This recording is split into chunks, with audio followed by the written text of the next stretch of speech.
қол қойылсын.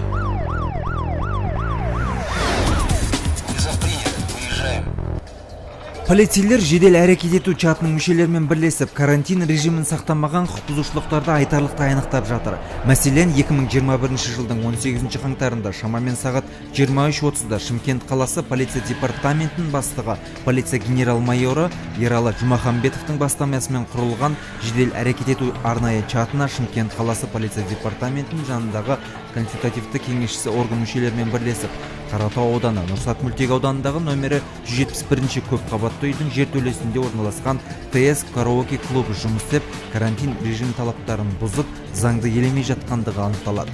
Онымен қоса кәсіпкер өз әрекетімен сол үйдің тұрғындарының тыныштығына кедергі келтіріп келген. Таңғы 7-ге дейін жанжал, неде қыздар, не деген қыздар, неше түрлі қиыны барған қыздар кіріп бара жатады, кетіп бара жатады, неде айқай жанжал төгіліс. Тыныш келіп, тыныш кетеді, мақұл дейсің ғой, жанжал, страшный, жаман сөздер. Өзім музыка так и так ойнап жатыр. Музыка тоқтаусыз. Ол тоқтаусыз, да істемей отыра отыр. Ешқандай ұйықтай алмайсың. Жанжал, енді айта алмаймын, бошы. Шара қолданатын ма? Шара қолданған ешкім жоқ.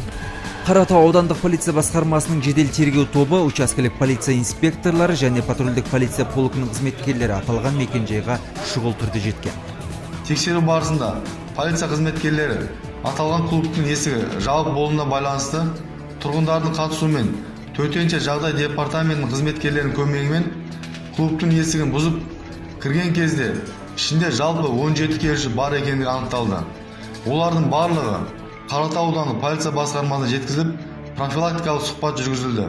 Клуб иесі анықталып, оған қатысты Қазақстан Республикасының әкімшілік бұзушылық туралы кодексінің 425 бабына сәйкес әкімшілік шара көру үшін жинақталған құжаттар Қаратау ауданы санитарлық эпидемиологиялық бақылау басқармасына жолданатын болады.